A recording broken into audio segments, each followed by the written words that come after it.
आज के हमारे सेंट्रलाइज्ड एसी के कल्चर में जहां पूरी की पूरी बिल्डिंग सेंट्रलाइज्ड एसी होती है, जो विंडोज है वो नॉन ओपनेबल होते हैं। डोर्स में ऑटो डोर क्लोजर लगे होते हैं कि डोर जब भी खुलें इमीडिएटली बंद हो जाएं।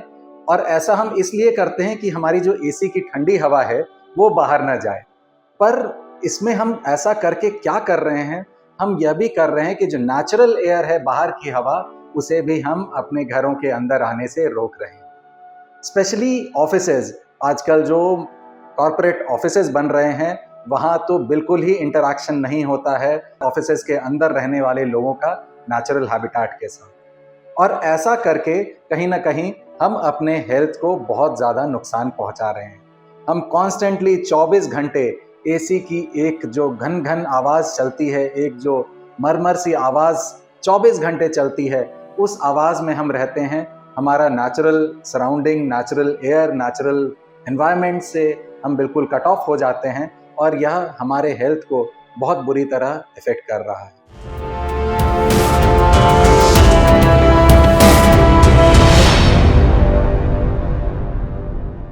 नमस्कार, मैं हूं साकार मोहता, आपका वास्तु कंसल्टेंट।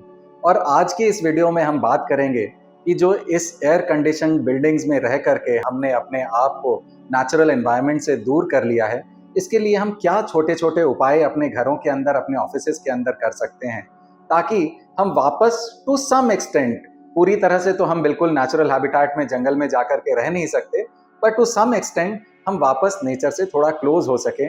और जो नुकसान हमें ये जो एसी की झरझर की आवाज़, पंखे की आवाज़ जो ये नुकसान पहुंचा रही है, इस आवाज़ से जो कॉन्स्टेंटली हम 24 घंटा इस आवाज़ में रह रहे हैं और एक बंद सराउंडिंग में रह रहे हैं, इस बंद सराउंडिंग की जो नेगेटिव्स हैं, इससे हम किस तरह से थोड़ा सा रिलीफ पा सके, किस तरह से थोड़ा सा एलिविएट हो सके। तो सबसे पहला काम जो हमें करना है वह करना है कि हमें अपने फ्लैट्स में, अपने प्रेमाइसेस में, अपने घरों में प्लांटेशन करनी है। प्लांटेशन करने के समय आप बोलेंगे कि हम तो सर छोटे से फ्लैट में रहते हैं, यहाँ हमारे पास जगह ही नहीं है, हम कहाँ प्लांट्स लगाएं। आपके घर में कहीं ना कहीं बालकनी तो ज़रूर होगी, एक फ्लैट में भी छोटी सी बालकनी ज़रूर होगी। बालकनी अगर नहीं होगी तो खिड़कियाँ होंगी, खिड़कियों के बाहर आप थोड़े से आले बना करके उनमें भी आप प्लांट्स रख सकते हैं। तो कुछ प्लांट्स जो बड़े अच्छे होते हैं, जिनकी मेडिसिनल वैल्यू भी बहुत अच्छी होती है और हमें भी अपने घरों में उन प्लांट्स को रख करके बहुत फ़ायदा होगा, हेल्थ पर्सपेक्टिव से फ़ायदा होगा, ऐसे कुछ प्लांट्स मैं बताता हूँ। सबसे पहला प्लांट, हमें तुलसी का पौधा, जिसे हम बेसिल लीफ भी कहते हैं, बेसिल का पौधा, उसे हमें अपने घरों में लगाना चाहिए। तुलसी का पौधा हम अगर ईस्ट डायरेक्शन में लगाते हैं तो उसे ग्रोथ भी अच्छी मिलेगी, उसे सनलाइट बेटर मिलेगी, सुबह की धूप मिलेगी। अगर सन ईस्ट फेसिंग हमारा घर है तो हम ईस्ट में सनराइज के डायरेक्शन में अगर हम तुलसी का पौधा लगाते हैं तो वह ग्रो भी आराम से करेगा। और तुलसी का पौधा ना सिर्फ मेडिसिनली हमें हेल्प करेगा, हम अगर बीमार पड़ते हैं, हम काढ़ा बना करके पिए तुलसी के लीव्स का, हम रोज अगर तुलसी के लीव्स का सेवन करते हैं तो हमारी इम्यूनिटी भी बेटर रहेगी।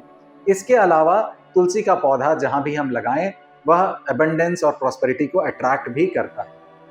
तो तुलसी का पौधा हम जरूर लगाएं अपने घरों में। दूसरा पौधा जो हमें लगाना है वो है एलोवेरा का पौधा।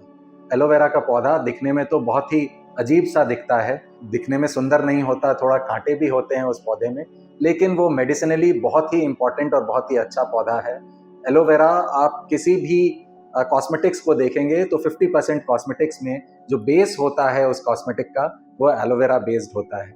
और आजकल तो कॉस्मेटिक वाले ये प्रमोट भी करते हैं और इस चीज़ की एडवर्टीजमेंट भी करते हैं कि उनका बेस एलोवेरा है और प्योर एलोवेरा है। एलोवेरा का पौधा भी बहुत आराम से हम घर में लगा सकते हैं, उसे बहुत ज़्यादा मेंटेनेंस की ज़रूरत नहीं है। तो एलोवेरा के पौधे को भी हम घर पे ज़रूर लगाएं। और जब कभी भी नेचुरल एलोवेरा है उसे काट करके, अगर हम उसकी पत्तियों को काट करके उसमें से नेचुरल एलोवेरा निकाल करके हम यूज़ करते हैं अपने स्किन पे, अपने जहाँ पे भी कोई घाव हुआ हो या कुछ भी हुआ हो, तो उससे हम मेडिसिनल फायदे भी ले सकते हैं। तीसरा पौधा जो हमें अपने घरों में हम लगा सकते हैं वो है जेड का पौधा। जेड आप सर्च करेंगे गूगल में तो आपको इमेज आ जाएगी। उसके जो पत्तियां होती है वह कॉइन शेप की पत्तियां होती है और यह एक इंडोर प्लांट है, तो इसके लिए आपको बालकनी की भी जरूरत नहीं है। आप घर के अंदर, अपने रूम्स के अंदर भी जेड के पौधे को लगा सकते हैं। यह भी तुलसी के पौधे की तरह ही एबंडेंस को अट्रैक्ट करता है। इसे हमें कहाँ लगाना है? इसे हम अगर साउथ ईस्ट के डायरेक्शन में लगाते हैं तो यह हमारे लिए बहुत अच्छा है। जेड के पौधा में बहुत ज़्यादा पानी की भी ज़रूरत नहीं है, बल्कि अगर आप इस पौधे में ज़्यादा पानी डाल देंगे तो यह उसे नुकसान करेगा। तो आपको बहुत ज़्यादा वाटरिंग करने की भी ज़रूरत नहीं है। और ये एक इंडोर प्लांट है। इंडोर प्लांट आप अपने घरों में, अपने ड्राइंग रूम्स में, अपने बेडरूम्स में और स्पेशली अपने किचन में ज़रूर लगा सकते हैं। अगर आपका किचन साउथ ईस्ट के डायरेक्शन में है तो किचन में आप ज़रूर लगाएं। ये किचन की नेगेटिविटीज़ को एब्जॉर्ब करेगा और एक पॉजिटिव एनवायरनमेंट बना करके रखेगा। अपने घरों में प्लांटेशन करके हमने घर के वायु तत्व यानी एयर एलिमेंट को तो कुछ हद तक बैलेंस करने की कोशिश की है। एक और एलिमेंट जो हमें बैलेंस करने की ज़रूरत है वह है अग्नि तत्व या फायर एलिमेंट। फायर एलिमेंट भी बहुत ही इंपॉर्टेंट एलिमेंट है। यह वो एलिमेंट है जिससे हम कहते हैं कि यह जीवन देने वाला एलिमेंट है। यह एलिमेंट हमें सबसे ज़्यादा मिलता है सूर्य से। सूर्य जो कि एक फायर का गोला है, फायर बॉल है, वह हमें फायर एलिमेंट का सबसे बड़ा सोर्स है हमारे लिए। बिना सूर्य के ना इस पृथ्वी पर कोई जीव होता, ना कोई जंतु होता। तो जो भी जीव हैं, पेड़ पौधे, छोटे जीव, बड़े जीव, हम मनुष्य, यह सभी फायर एलिमेंट की वजह से ही इस पृथ्वी पर है। फायर एलिमेंट को बैलेंस करने के लिए हमें अपने घरों में, अगर हमारा घर पूरी तरह से बंद है तो इस बंद घर में हमें एक दिया, एक लैंप जरूर जला करके रखना चाहिए। जी हाँ, थोड़ी सी वेंटिलेशन जरूर हो। अगर हम लैंप जला करके रख रहे हैं तो वेंटिलेशन जरूर हो लैंप के पास, ताकि जो भी ऑक्सीजन जला रहा है या लैंप वह भी रिकवर हो सके। पर लैंप जला करके हम अपने घरों में अग्नि तत्व का प्रवेश कर रहे हैं, अग्नि तत्व को अपने घरों में इनवाइट कर रहे हैं। यह लैंप हमें 24 घंटे जला करके रखना है। एक अखंड दिए की तरह, एक अखंड ज्योत हमें घर में जला करके रखनी चाहिए। आप 10 दिन सिर्फ इस काम को करके देखें। अगर आपका घर पूरी तरह से बंद है, आप छोटे से घर में बंद जगह पर रहते हैं, आप 10 दिन लैंप को कंटिन्यूअस जला करके देखिए, रात में भी जला करके देखिए। एक सेफ डिस्टेंस पे लैंप को लगाएंगे और फिर आप जला करके देखिए और देखिए कि आपको कितनी एनर्जी में कितनी डिफरेंस फील होती है। आप बहुत लाइवली हो जाएंगे। आपको एक जो महसूस होता था थकान, आपको जो एक थकावट महसूस होती थी, काम करने की इच्छा नहीं होती थी, उसमें आपको बहुत ज़्यादा डिफरेंस फील हो। तो अगर आप एक एयर कंडीशनड घर में 24 घंटा रहते हैं, आपके ऑफिसेज भी एयर कंडीशनड हैं, तो इन चीज़ों को आप ज़रूर इनकॉर्पोरेट करें अपने ऑफिसेज में, अपने घरों में। अपने ऑफिसेज में भी अगर आप क्लोज चेंबर में 24 घंटे बैठते हैं एसी के अंदर, तो आपको एक जेड का पौधा अपने चेंबर में, अपने टेबल पर ज़रूर लगाना चाहिए। यह कहीं ना कहीं आपके एयर एलिमेंट को बैलेंस करने में मदद करेगा।